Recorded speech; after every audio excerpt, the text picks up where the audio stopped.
Keep rowing. The answer to all of your problems is to keep rowing. Yeah, I love that message. And by the way, growing and rowing, there's only one letter difference. Yeah, really. We're not here for an easy life. We're here to grow until our last breath. If you think that life is comfort-centric, you're going to try to avoid challenge rather than expect them. When you stop having purpose, life will stop having a purpose for you. What matters is, who do I become in the face of that challenge? Do I rise? Do I fall? For me, my job is to hold up a mirror to remind people of their own greatness. Because most people looking into that mirror, it gets very foggy, it gets dirty. And so to be able to help them clear the fog off so that they can see in them what I see in them. So in my 20s, I was doing things to prove stuff. Now, I don't care if you know my name. Failure is not failure. Failure is your capital. It's your, if you, instead of, collecting failures, what if you were collecting experience points? And you knew the more points you had, the more prizes you get. I value my failures. They're expensive. Many people are not enjoying life. They're just running towards the next goal. What would you say to those people? They're playing the wrong game.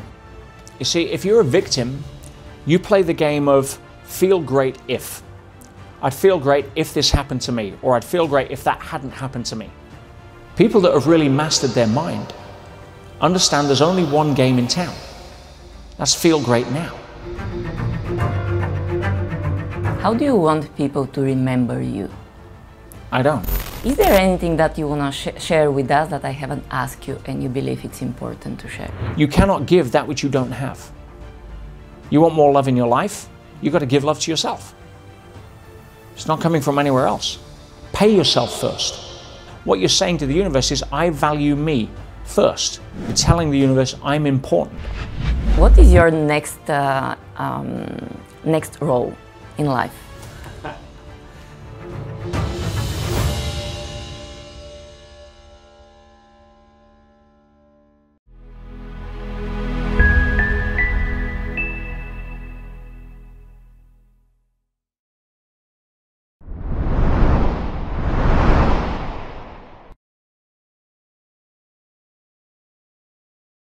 Здравейте и добре дошли в подкаста Увереност на 360. С мен Весела Мангейна. В днешния епизод ще ви покажем продължението на невероятното интервю, което направих с Питър Сейдж в София преди няколко седмици. Ще си говорим за грешките, ще си говорим обаче и за радостта, какво ни носи радост в живота и как да бъдем тук и сега. Обещавам ви, че ще бъде много, много интересно, дори повече от първият епизод. And what made you, after that journey, to go to another journey similar like that? You went to the North Pole to do a marathon. You ran 43 kilometers on moving piece of ice. Tell me more about this experience and what made you do that after the crossing the ocean? Well, it's interesting because it wasn't designed that way. I should have done it last year.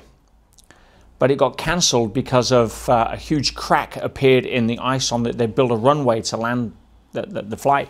And then we go run 42 plus kilometers and then fly back. And the day before we were due to go, a huge 15-meter wide crack appeared across the runway, so we couldn't land, so it was cancelled. I was in Siberia for like 10 days. And so I thought doing the marathon last year would help me get more into shape, ready for the row, which is the big version. But it got cancelled, so I did the row anyway. And then I should have done the North Pole Marathon in April. And I called the organizer when I got off the boat after the Atlantic, when I arrived in Antigua. The next day I called the organizer and said, I can't do it. My body needs a couple of months to recover from what happened on the Atlantic. I had lost 9 kilos. I was, the body was trashed. I had more sleep debt than the national debt, right? So he said, okay, if you don't want to do the spring one, why don't you do the summer one in July? And instead of flying in, we're going to take a boat, a huge icebreaker worth $500 million, amazing, magnificent boat, 5-star, and we get 10 days to go there. We run the marathon, we get 10 days back on a luxury cruise ship. That sounded okay. And the reason I wanted to do the North Pole Marathon is over 20 years ago, I ran the Marathon des Sables, which is the Marathon of the Sands, which is an ultra marathon across the Sahara Desert. That's a 300+ kilometer race over some of the most inhospitable, toughest terrain in the world. And I was in my 30s, I ran it, and I swore I would never run another ultra marathon at the time because it was so extreme and tough. But I thought I would like to do something that's the complete opposite. And the North Pole was pretty much the complete opposite of the Sahara Desert. So it had been on my bucket list for a long time.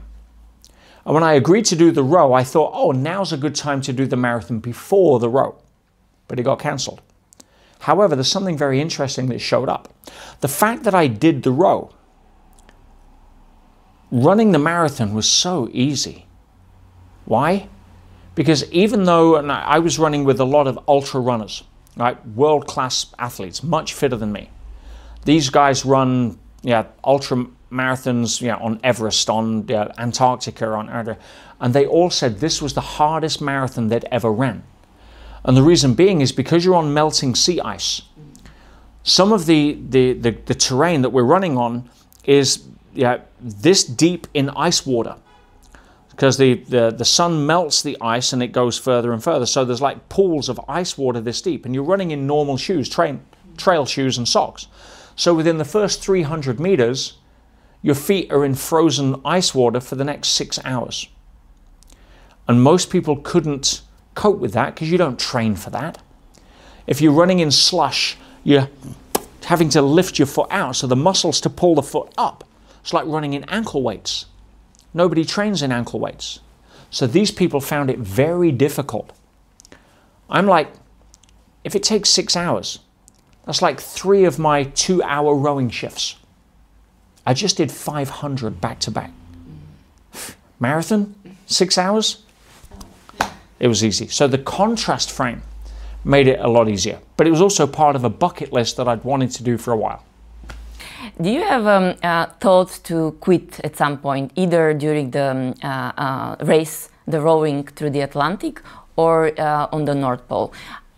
I want to touch upon the topic for quitting, because many people start something, either business or whatever they're starting in their life, including me as well. What would you say to people who are on their track, they started something, but at some point they're thinking to quit? And did you have a thought that you want to quit? Of course. We're human. The body is designed to have a nervous system that gives you feedback in a comfort-centric environment. If we sit too close to the fire, it's going to tell us. If we sit on an ant's nest, it's going to tell us. Right? So the body is built to steer us away from discomfort. The soul is designed to go for growth, and growth requires challenge.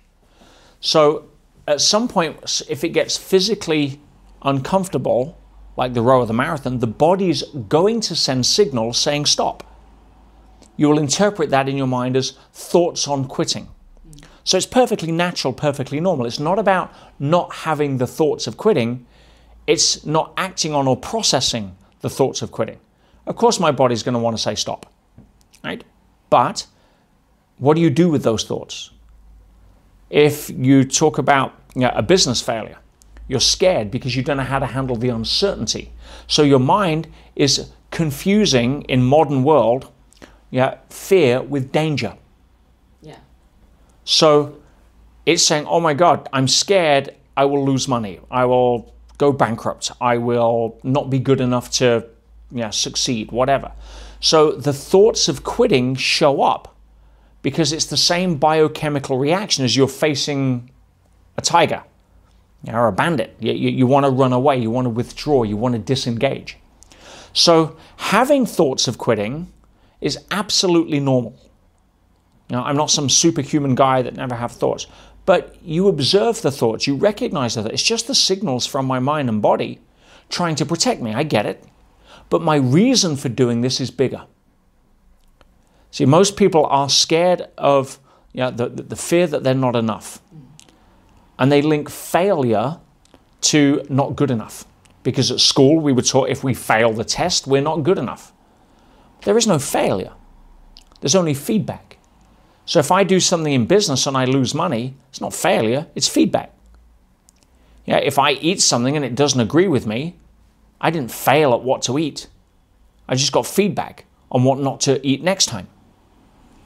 So, yeah, are you going to have thoughts? Yes, absolutely. But why are you here? And this is where if you have a reason that is bigger than yourself, it's a lot easier to ignore the thoughts of failure. Now, the Atlantic was a little difficult. It was very hard to quit.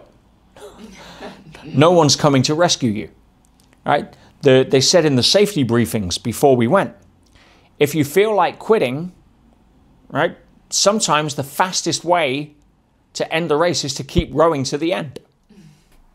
Right? Is this what made you to make to the end? It was one of the reasons, because you can't escape. Now, some people had to get rescued. One person decided to quit early, and instead of rowing to the Caribbean, he was able to head south a couple of 100 miles to Cape Verde.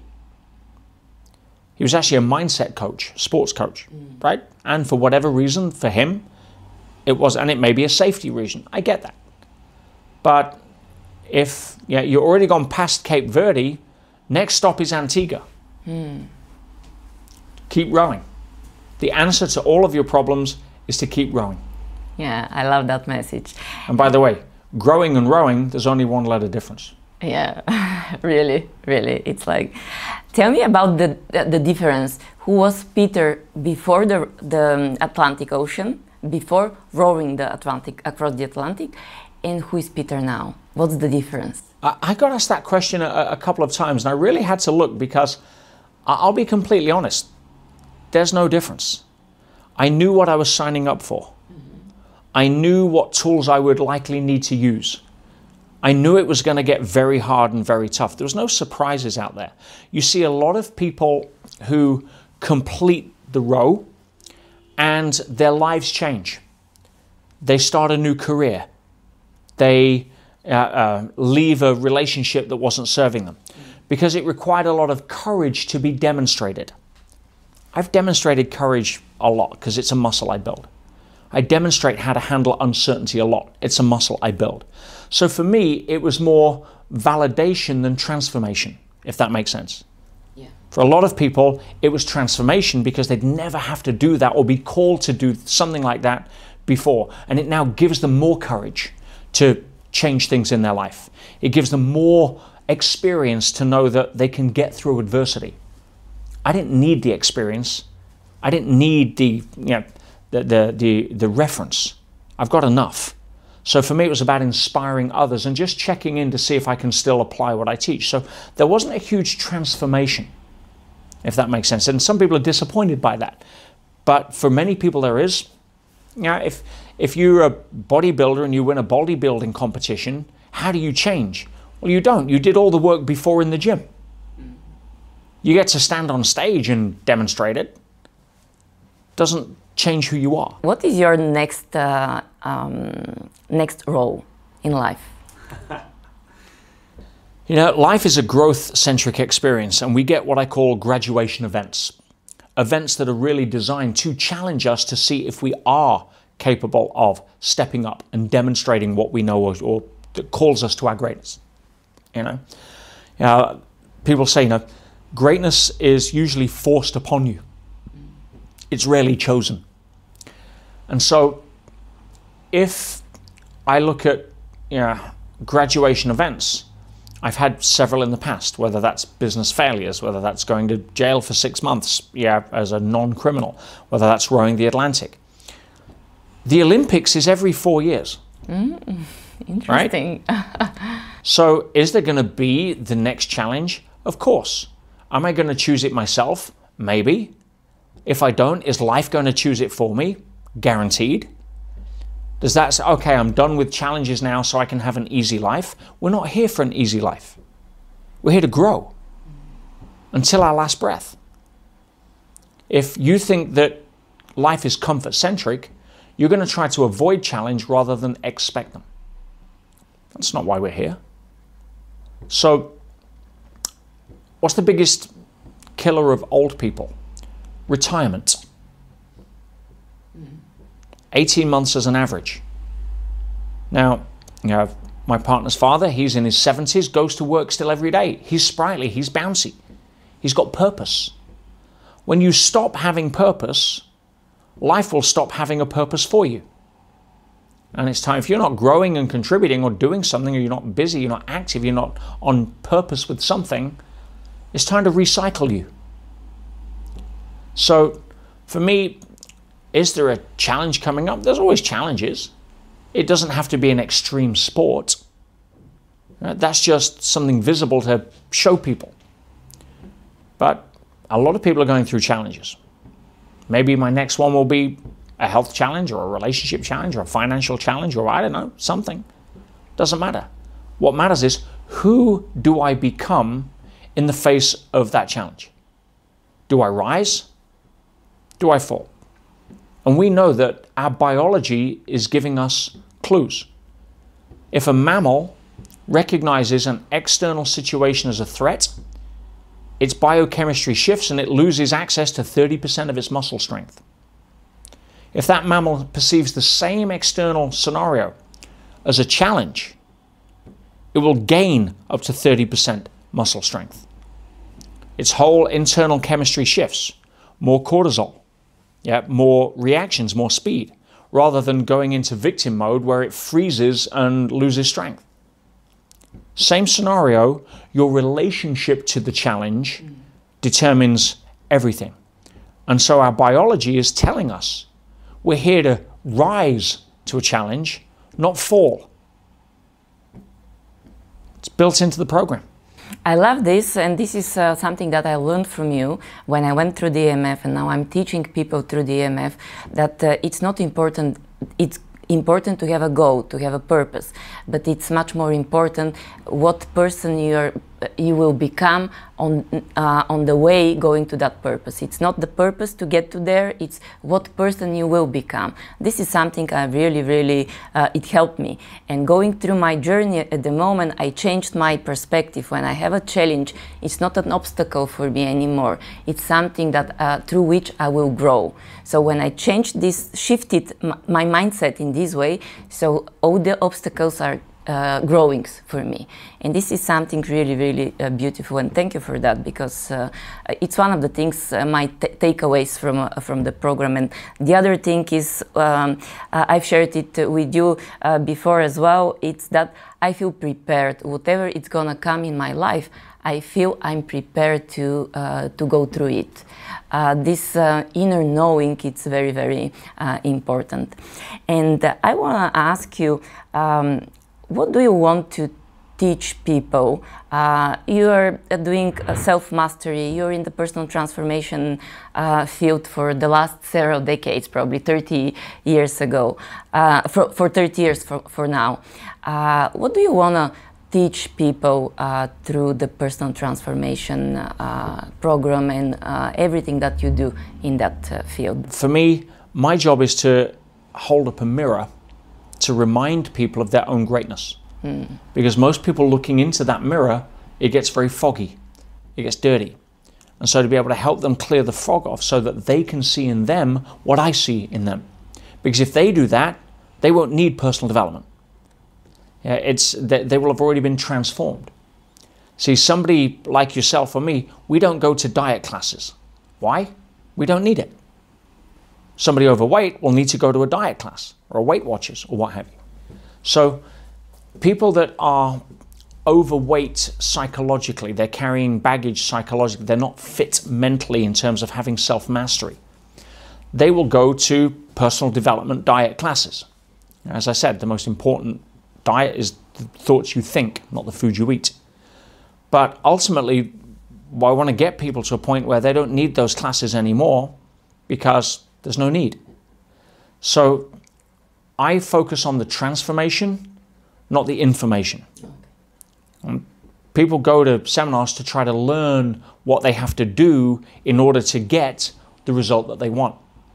Well, that's not working for anyone. And that's a hamster wheel to nowhere. That's trying to look for certainty through acquiring more skills. You'll never have enough skills to feel certain, because certainty is internally referenced based on who you are, and skills are externally referenced based on what you learn. And it's hard to fill the gap between them. So the Elite Mentorship Forum, what I teach, focuses only on one thing.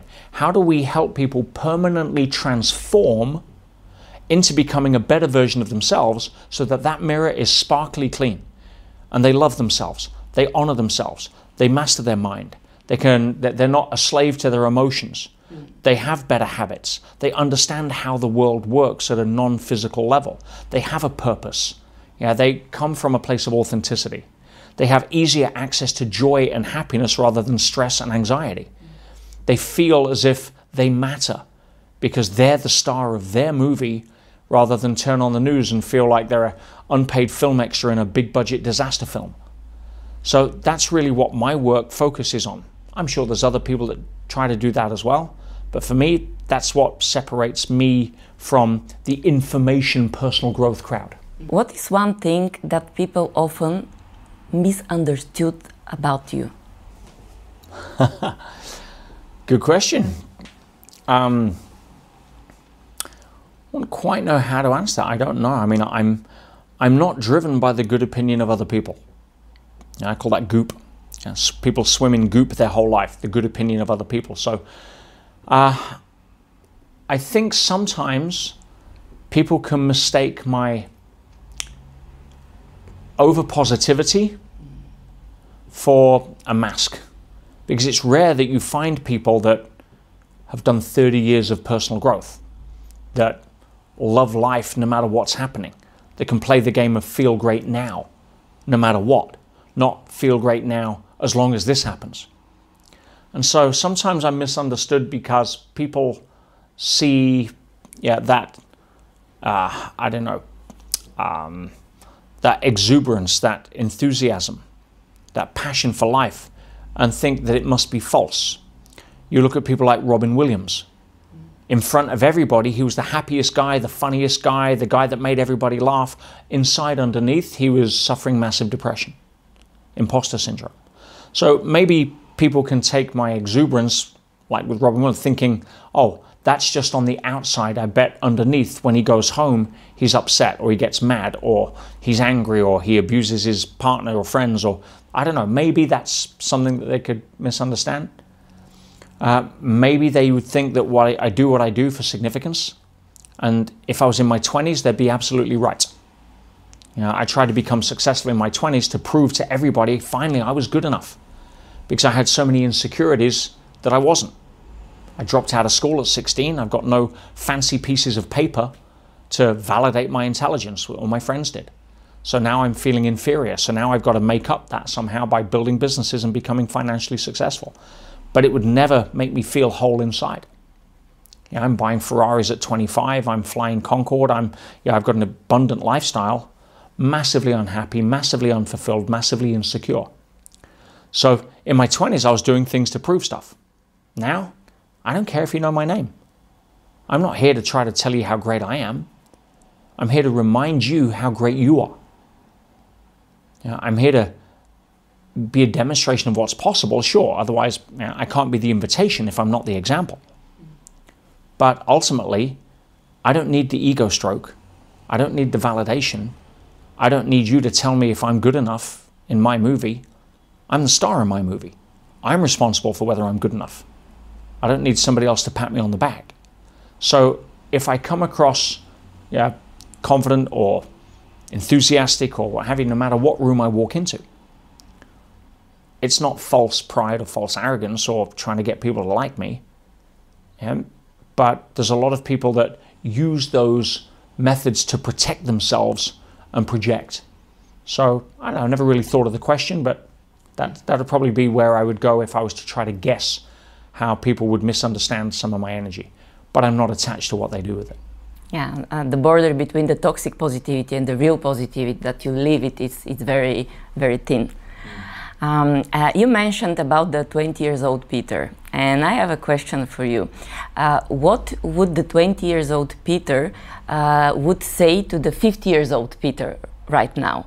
Imagine that the 50 years old Peter is advising the 20 years old Peter.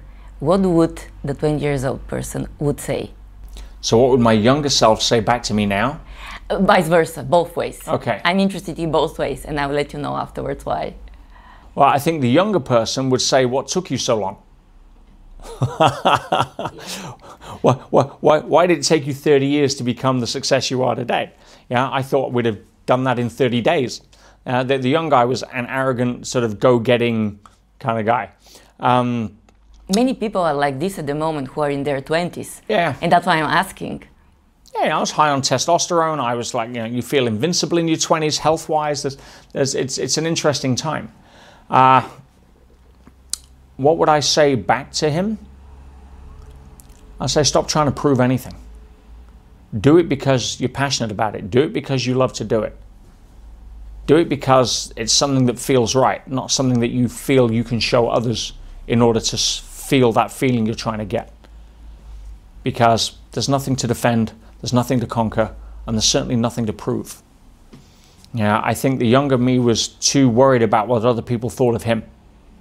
And the reality is, 30 years later, that I can tell them the truth. Nobody gives a crap. Nobody cares enough about you to bother to give you an opinion. Because they're too busy trying to do the same for you.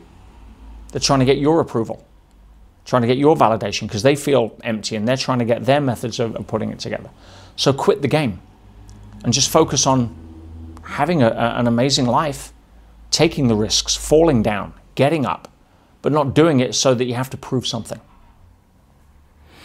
I have this question related to that. Do you think, this is something that you also teach, but do you think that people who are in their early 20s at the moment, do they need to go through life, their personal experience and growth in order to get to those conclusions that you are now? Or they have the possibility by hearing you now, hearing other people, just to use that experience from outside for their life, to change their life quicker and easier and make it much more fun, if you like? The answer is both. If I was talking to a 6-year-old and they wanted to be a teenager, I could teach them everything that it's like to be a teenager. I can teach them what teenagers do and how teenagers think and everything else. But they're never going to be a teenager, for another 7 years. They need the experience. They'll know about something, but they won't know something. Before July, I knew about the North Pole. Everybody knows about the North Pole, but now I know the North Pole because I've been there and experienced it. So that's kind of the difference. Now, can you save a lot of time and mistakes by looking or listening to people that have been to the North Pole and finding out from them what's the best strategy? What's the best strategy for layers so you don't get too hot or too cold? What's the best diet strategy so that you can run on ketosis rather than burning sugar? I can get some good information that'll help me on my journey, but I still need to make the journey mine. So people in their 20s right now should actively be looking for, how can I learn from people that have been where I am and are at where I want to go? That's the difference between opinion, which everybody has, and advice. And some people pay a lot of money for the wrong opinion, and what they should be following is good advice. Now, if the person that you're talking to about business advice has never made millions of dollars in business, what the hell are you talking to them for? They'll give you an opinion, but everybody's got an opinion. So if somebody wants to learn how to master their mind, come talk to me. Go through EMF, talk to you. But that's, other than that, you could ask anybody on the street, they'll give you an opinion. It's not qualified. So the 20-year-old should be looking and actively seeking good advice. But they should also be valuing their experience as they go. You need to understand that failure is not failure. Failure is your capital. It's your, if you, instead of, collecting failures, what if you were collecting experience points? And you knew the more points you had, the more prizes you get. I value my failures. They're expensive lessons I paid good money for. I'm not letting go of those. They were amazing. I wouldn't swap those for the world. But if I link my self-worth to my net worth, I'm trying to avoid failure. And the paradox is I'll never be worth anything, financially or otherwise. So a lot of stuff for the people in their 20s to learn right now. And never has there been more available good information and good advice than there is in this time in history. Never has been so much crap you can be distracted by. So again, choose wisely. What brings you joy, Peter, in life? There's no reason why you should experience joy. Joy is a natural state. But you can do things that light you up. And so it's funny, when I was on the Atlantic, I actually wrote and updated my joy list. Because some people don't even have a joy list. They don't know what makes them happy. Write it down. And I wrote down there, okay, what really makes me light up? What do I love? I love to cook with a glass of red wine, decent red wine, with Bon Jovi playing in the background in my kitchen. I like that. That's a happy place for me. I love spending time with my dogs and taking them for a walk. Yeah. I love connecting intimately, with my partner. Yeah. I love teaching. I love being able to get on stage and share my experiences with others to hopefully help one or two people in the audience break through so that they can live a better life. There's certain things, my meditation room, I love being able to have that time to myself where I can connect and download information from source rather than trying to figure it out with my mind. I love to travel to certain places, certain times. There's a joy list. Some of it costs nothing. Cost me nothing to walk my dogs. Cost me nothing to sit in my happy space. You don't have to have a joy list. Oh, when I make enough money to fly first class to Bora Bora for 2 weeks, then I'll be happy. That's a bullshit mentality. But take notice of what brings you joy and do more of it. Because the reality is the only thing we can do in life is experience. And our experiences are predominantly filtered through our emotions, controlled through our emotions. So why not A, learn to master your emotions, but B, actively focus on doing things where it's easy to feel joy. When we were talking about joy, it reminded me something. I watched an interview, your interview, right after the rowing through the Atlantic, and you said, "I'm here not only to get to the end, but I'm here to enjoy the ride, to have fun. It's not to get to finish first on the line, but to have fun." It's something that many people are not enjoying life. They're just running towards the next goal. Yeah. What would you say to those people? Because they're missing life. They're playing the wrong game. You see, if you're a victim, you play the game of feel great if. I'd feel great if this happened to me, or I'd feel great if that hadn't happened to me. If you're an achiever, which most people that watch this kind of podcast are, you're playing the game of feel great when. When I get my goals, I'll feel great. When I make my first million, I'll feel great. When I get the promotion, when I get this car, when I achieve the things on my vision board, I'll feel great. When I get the confidence. You're always pushing out the only time you have, which is now, to a feeling sometime in the future you can't access. Or you're setting up the rules to deny most of the joy you want in your experience of life. People that have really mastered their mind understand there's only one game in town. That's feel great now. Not feel great now because I've got my goal. That's temporary. Feel great now. Why? I'm grateful to be alive. I'm grateful to live in a lifetime in human history where our ancestors have dreamed about this for millennia. Feel great now because I don't have cancer.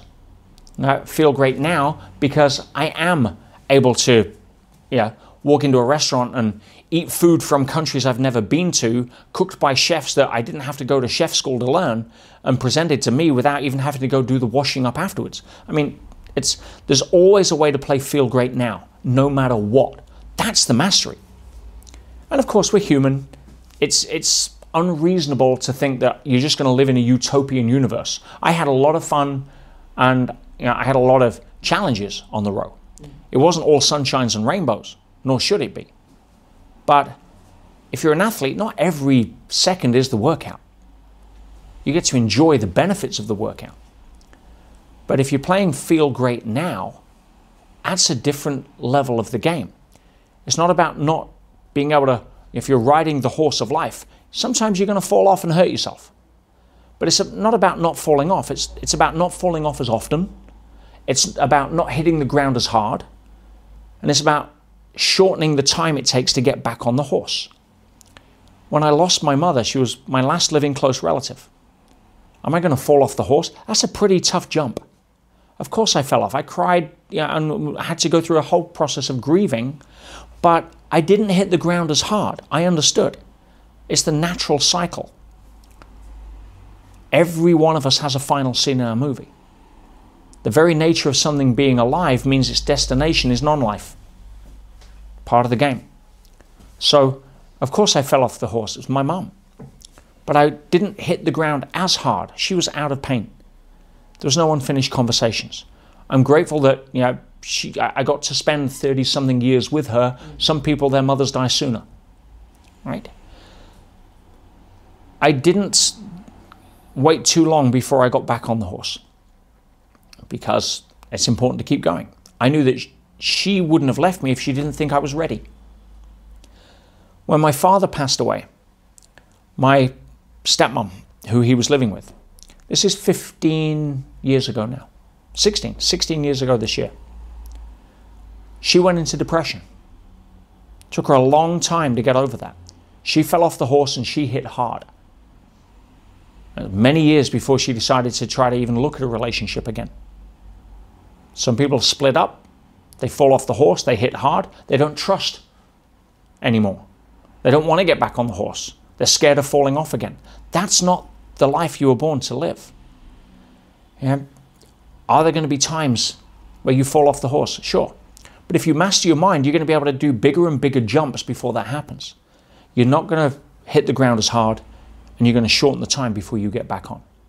That's the game we want to play. Feel great now as often as you can. There are many things to feel great now.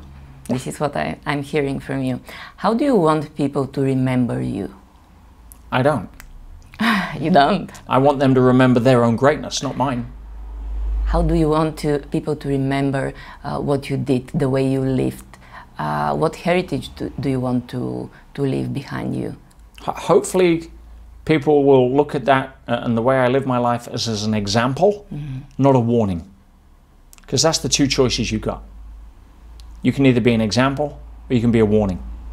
And hopefully by the time I get to the end of my final scene, I'll be able to look back and say, it wasn't a bad example. That's a very, very nice answer.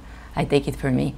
And one more question, and we're closing to the end. I'm sure that people are curious, what are your daily routines? But I'm not going to ask you for everything that you do in your life, but something that you definitely do and you never miss. For example, for me, every morning I drink 2 or 3 glasses of hot water, warm water, then I do my meditation. This is how every day starts for me. If I don't do that, my day is different. So this is my morning must do. What are your must do that you do every day? Well, I sometimes warn people against trying to be too regimented, because life is very difficult to regiment. There's going to be times when you're traveling where that may not be the easiest thing to do, or you forget, or you sleep over because the alarm doesn't go off and now you've got to rush out the door, whatever it may be. So try to do it as often as possible, but I try to avoid universals every single day. There's only one thing that I do every single day without fail. Only one. I breathe. Everything else, I try to do as consistently as I can. Good. But I'm not going to beat myself up if I do it. I don't do it. So my morning routine is something that I do prize. The habits that you have control your life. What you do unconsciously is what we do most of the time. So for me, my morning routine, I try to do as often as I can. And yes, I hydrate first thing in the morning. I make sure I take some electrolytes or salt as part of my water. I would then go to my meditation room. Or if I'm traveling, I'll take time to listen to a meditational track or just sit quietly, because it's important for me to set up the day. As an athlete, you go into the gym, you warm up first, otherwise you injure yourself. As an opera singer, you warm up your voice before you go on stage and perform. If you want to go out and live an amazing life, you need to do your warm-up, which is to get your mind right in the morning so that it can serve you through the day.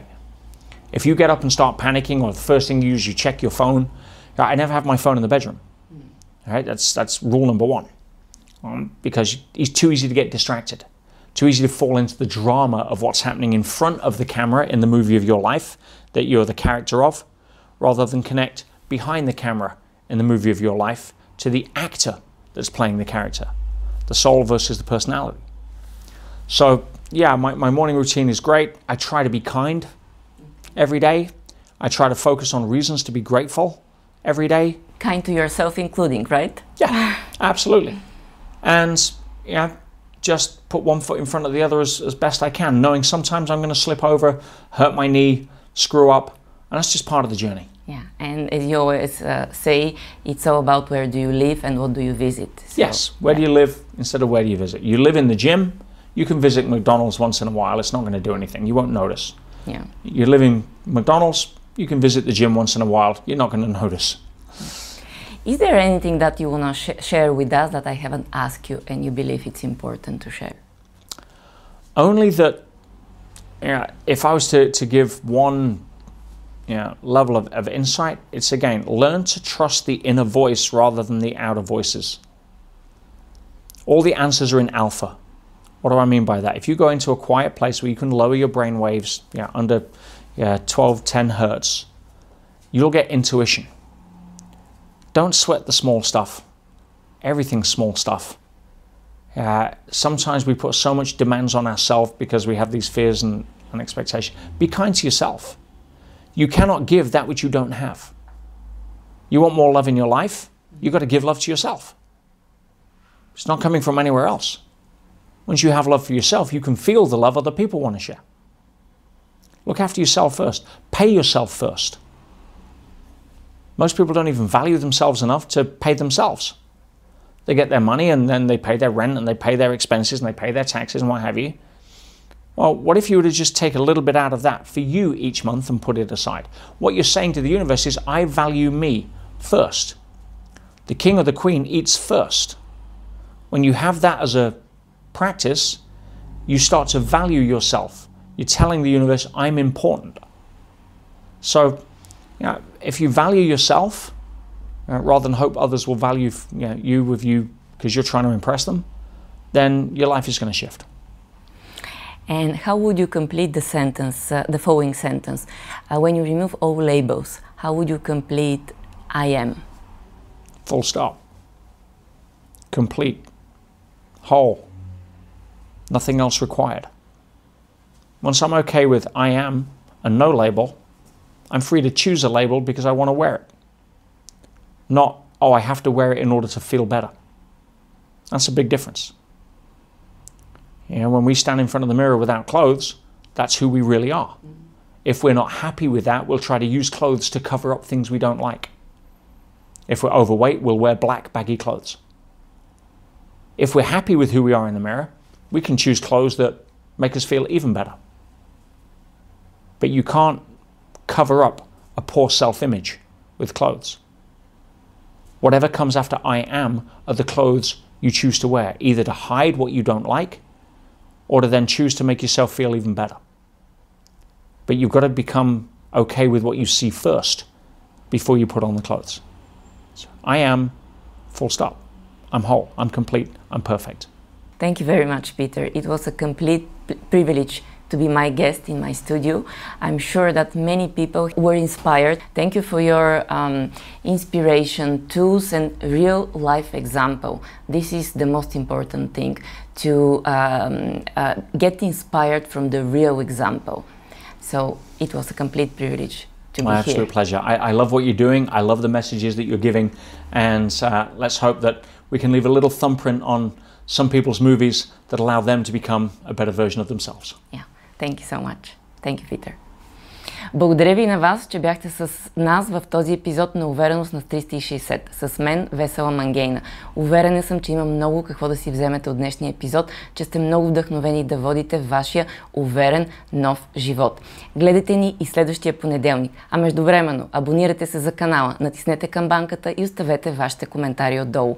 Ако искате да ни подкрепите за още качествено съдържание, натиснете линка под епизода и така ще ни подкрепите да ви даваме смислено, истински смислено и качествено съдържание. Благодаря ви, че бяхте с нас. Обичаме ви!